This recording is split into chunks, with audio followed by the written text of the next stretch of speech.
HMAR Mobile Tech here. Just wanted to share a quick video with you about putting on wheels and making sure you don't over tighten the lug nuts.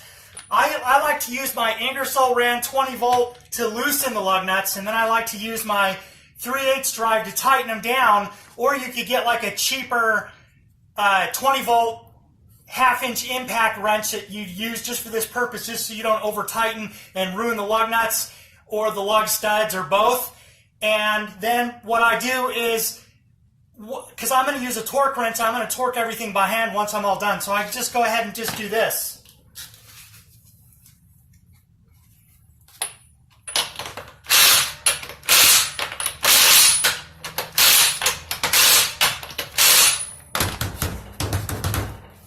Just to make sure it's good and tight, not going to go anywhere, and that's how you can preserve or take care of these lug nuts on your car or your customer's vehicle. You did a good job. Thanks for watching. See you next time.